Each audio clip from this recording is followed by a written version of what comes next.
Nous continuons, petit souci. Donc, comme on disait, les signes des personnes, hein, voilà, c'est un des signes des personnes qu'on sait déjà en fait qui vont s'égarer. Ce sont des personnes, vous avez prêché la parole de Dieu ensemble, vous avez évangélisé, vous avez commencé ensemble dans les choses du Seigneur, et puis pour une raison X ou Y, ben, qu'est-ce qui se passe? Ils veulent partir. Ils veulent quitter l'église. Ils veulent quitter l'église. Ils veulent quitter le corps du Christ. Pourquoi? Parce que, bah, ils veulent pas forcément vous dire la vérité, mais c'est parce qu'en fait, l'amour du monde a rempli leur cœur. Parce que, ils se sont dit, c'est une quoi cette vie chrétienne où on n'a pas le droit de ceci, on n'a pas le droit de cela. En fait, ils commencent à râler, ils commencent à donner en fait des raisons qui n'ont aucun sens, qui ne tiennent même pas du tout. Vous voyez? Mais, et quelques temps plus tard, quelques années plus tard, vous allez les voir, par exemple, si c'était une sœur, hein, si c'est peut-être une sœur qui ne portait plus de pantalons, et qui portait que les jupes, en fait, pour vraiment, en fait, s'habiller de manière convenable. Ben, quelques temps après, vous allez la rencontrer avec un jeans, avec des bijoux de tous les côtés, avec même pour clore le tout, avec un homme à côté, c'est son petit copain, c'est pas son mari, c'est son petit copain. Vous voyez, c'est comme ça en fait que les gens se perdent gratuitement et c'est comme ça en fait les gens, vous les reconnaîtrez par leur perdition. Ou même, vous avez un frère avec qui vous avez commencé ensemble et qu'il vous donne toutes les raisons et puis il part. Et quelques années plus tard, vous allez le voir avec des cheveux bizarres, des cheveux teints de toutes les couleurs. Vous allez le voir avec des habillements bizarres, avec une femme, avec une fille qui n'est même pas sa femme, alors qu'il sait qu'on ne doit pas vivre en impudicité, il faut se marier avec une femme, mais il va vous dire en fait que non, c'est ma copine, et même peut-être pour essayer de vous tromper, il va dire que c'est ma fiancée, histoire que vous croyez que bientôt c'est le mariage, alors que c'est sa copine en fait, ils couchent déjà ensemble. Ça, c'est vraiment en fait des signes typiques de la perdition. Pourquoi ces gens-là, en fait, ils se perdent comme ça? C'est parce que au départ, mais vraiment au départ, il n'y avait pas la vraie parole. C'était pas bâti en fait sur le roc. La parole n'était pas bâtie sur le roc. Et vous savez, comme la Bible nous le dit, que si on bâtit une maison sur du sable, cette maison-là, tôt ou tard, elle va s'écrouler. Mais celui qui bâtit sa maison sur du roc, cette maison-là tiendra très très longtemps. Donc ces personnes-là sont des personnes qui n'ont pas vraiment et réellement connu le Seigneur, qui n'ont pas réellement accepté en fait le Seigneur dans leur vie, mais ils sont juste venus comme ça. Ils faisaient juste en fait, voilà, histoire de dire qu'ils sont aussi chrétiens. C'est pour cela l'apôtre Paul disait aussi en fait que ils étaient au milieu de nous, mais ils n'étaient pas des nôtres.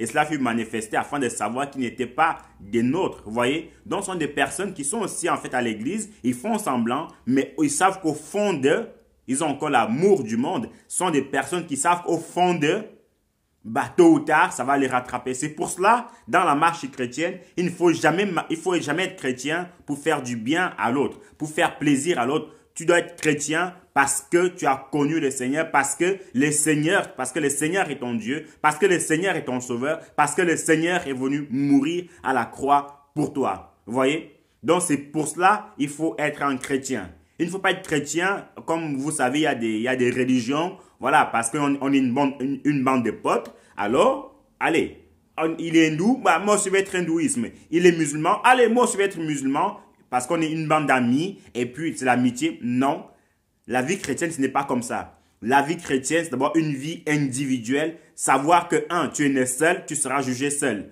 Deux, que devant le Seigneur, il y aura ni ton pasteur, ni ta femme, ni tes enfants, ni ton frère, ni ta sœur. Il y aura personne. Tu seras seul devant le Seigneur. Donc, comprenez vraiment cela, que la vie chrétienne, c'est d'abord une vie individuelle. Après vient une vie de groupe. Mais ne te convertis jamais parce que tu veux faire plaisir à ta femme, parce que tu veux faire plaisir à ton mari, parce que tu veux faire plaisir à tes amis. Non. Sinon, c'est te mettre complètement le doigt dans l'œil.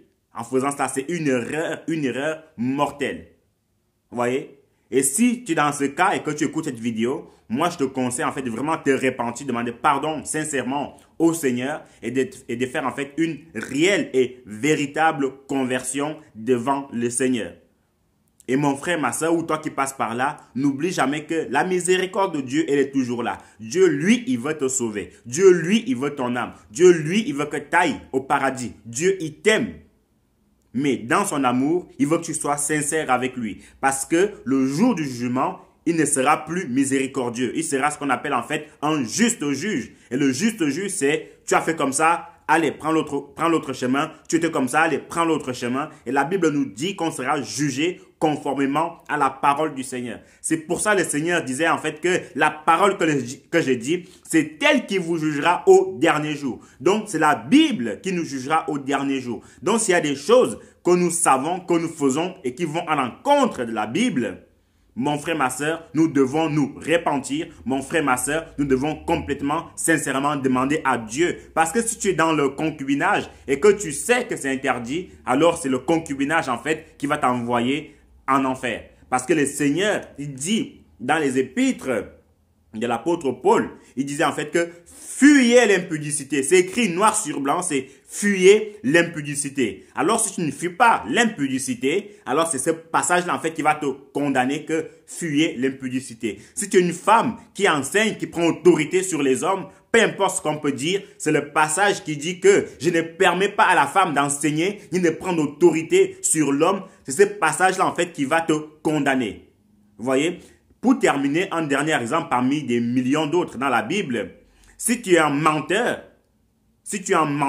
le Seigneur disait dans Apocalypse 22, à la fin comme ça, il dit dehors les chiens, dehors les enchanteurs, dehors les menteurs, dehors les menteurs. Il ne dit pas que les menteurs venez, il dit dehors. Vous voyez? Donc, mon frère, ma soeur, nous devons nous efforcer à mettre notre vie en règle, à arranger notre vie tout simplement. Sinon, ça sera notre chemin que le paradis. Le Seigneur, pour l'instant, il est doux, il est agneau, il est miséricordieux. Mais mon frère, ma soeur, quand il va venir pour nous juger, quand il va nous juger, il n'aura plus aucune qualificatif de ce que je viens de citer. Mais il sera un lion. Et vous savez, quand le lion, il rougit, aucun autre animal ne peut rester à côté. Vous voyez? Mais par contre, quand on sait qu'on a fait son travail, quand on sait qu'on était juste droit devant lui, alors on n'aura rien à craindre. Vous voyez? Donc, pensons vraiment à toutes ces choses-là. Donc, voilà ces personnes, donc Phygèle et Hermogène, qui étaient avec l'apôtre Paul, qui le suivaient, mais pour une raison X ou Y, ils sont égarés parce qu'ils ont vu les belles immeubles, parce qu'ils ont vu que la vue du monde c'est meilleur, parce qu'ils ont vu que les gens du monde réussissent mieux que eux, parce qu'ils ont vu qu'il y a les belles voitures, il y a vraiment en fait de quoi faire, ils sont écartés. Donc ils se sont écartés du droit chemin en prenant un autre chemin. Pourtant, ce sont des personnes qui ont vécu avec l'apôtre Paul, qui étaient des collaborateurs avec l'apôtre Paul, un grand apôtre. Mais ils ont quand même trouvé une faille.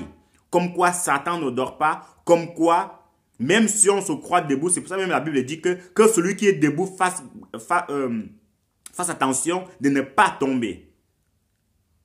Donc même toi qui suis, même moi qui fais ces messages-ci, je dois faire attention, je dois veiller sur ma vie jour et nuit pour ne pas tomber. De peur que ce passage-là me rattrape qui dit que à quoi servirait-il un homme de gagner tout le monde s'il venait à perdre son âme?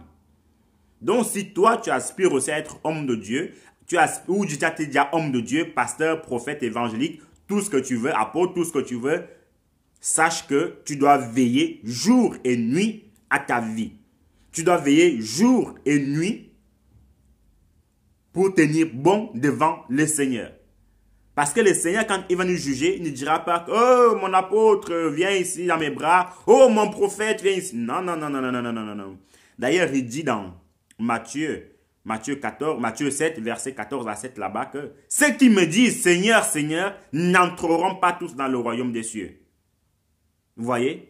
Ceux qui me disent Seigneur, Seigneur. Donc, c'est pas parce qu'on dit Seigneur, Seigneur, je t'aime, Jésus ceci, Jésus cela, qu'on ira au ciel. Non. C'est ceux qui auront mis sa parole en pratique.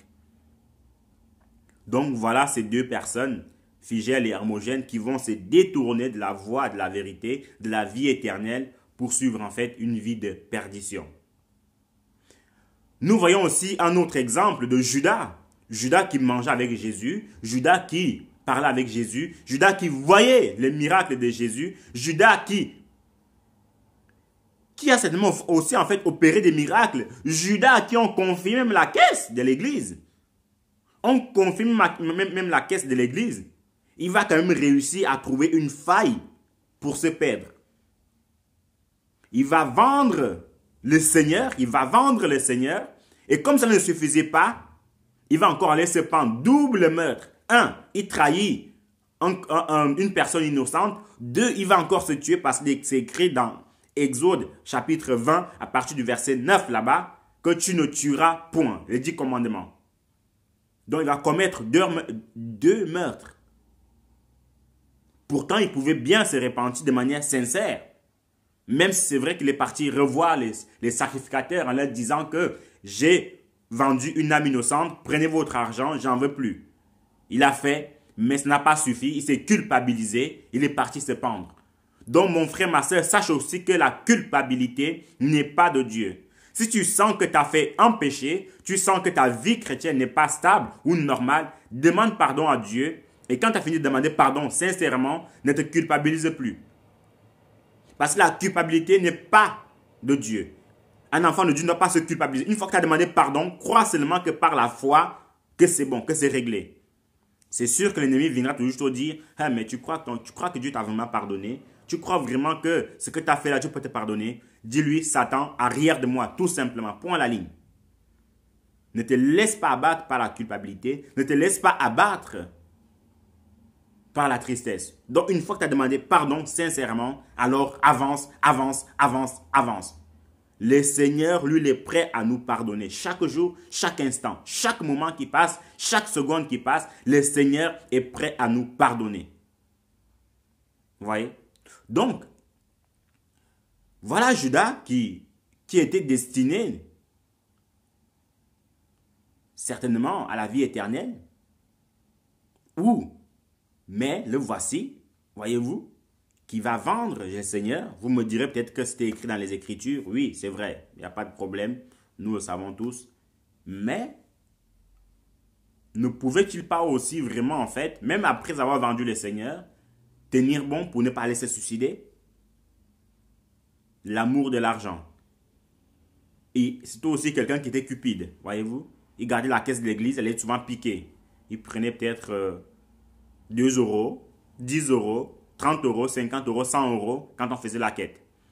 Donc mon frère, ma soeur, si tu es diacre ou diaconesse, si tu es même, en fait, tu gardes les choses du Seigneur, les choses du Seigneur, où on te confie en fait de grosses sommes d'argent, fais attention. Mais vraiment, fais attention, c'est un piège. C'est un énorme piège, l'argent.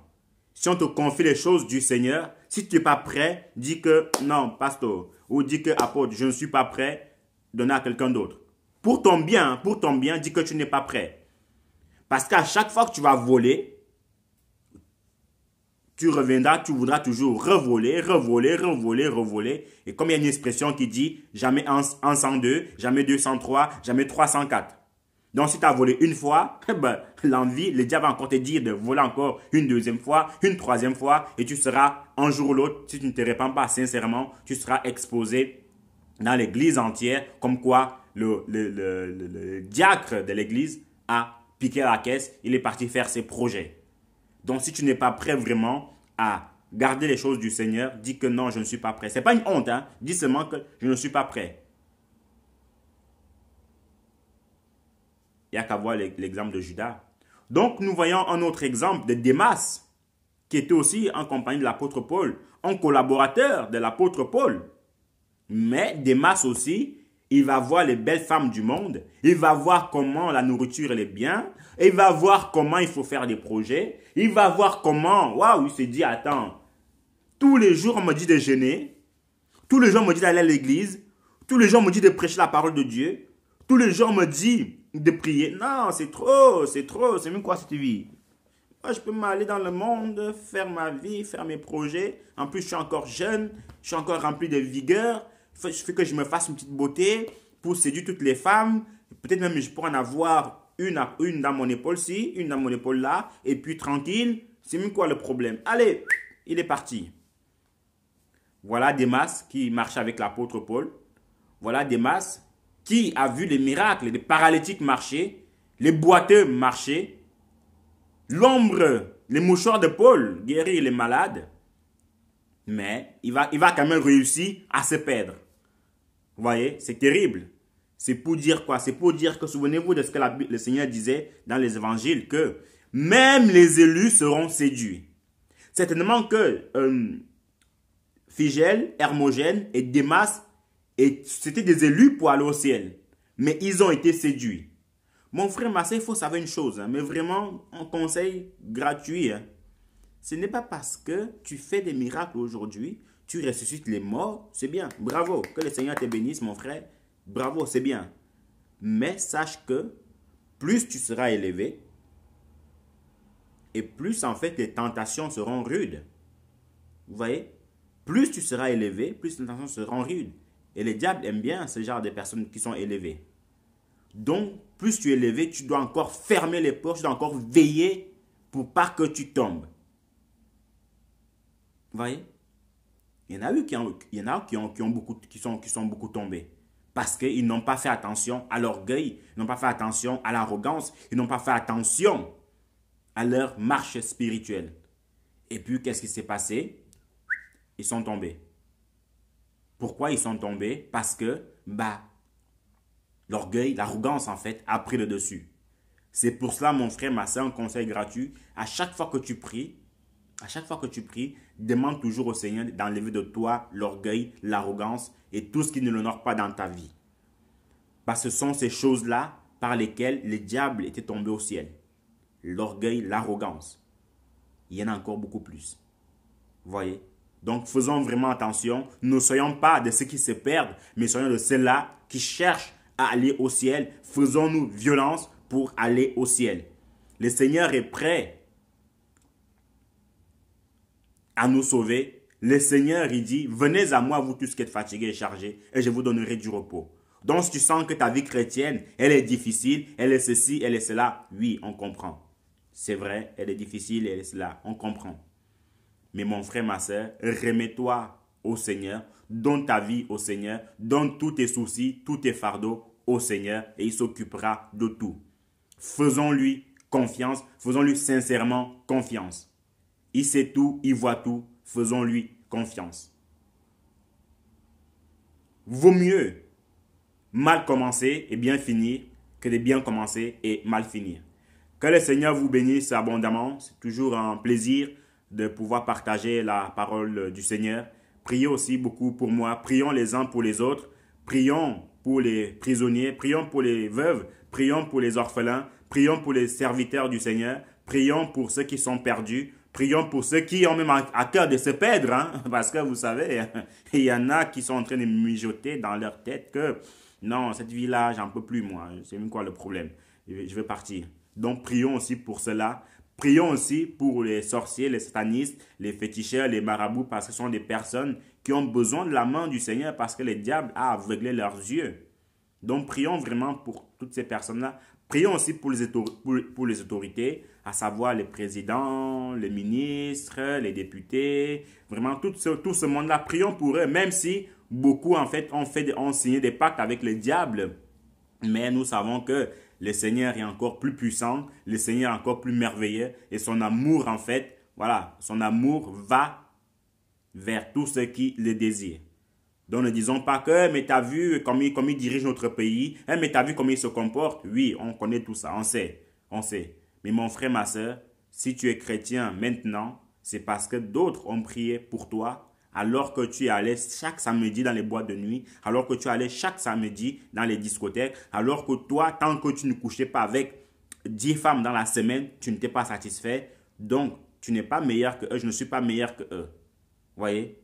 Donc, prions pour toutes ces personnes-là et le Seigneur se souviendra de notre prière parce que la Bible dit que la prière du juste a une grande efficacité. Donc, si tu t'estimes juste, alors prie pour eux et tu verras que les présidents de ton pays changeront de mentalité et ils ne dirigeront plus leur pays la manière dont ils le dirigent aujourd'hui. Donc, que le Seigneur vous bénisse abondamment. On se dit à une prochaine fois. Bye bye, au revoir.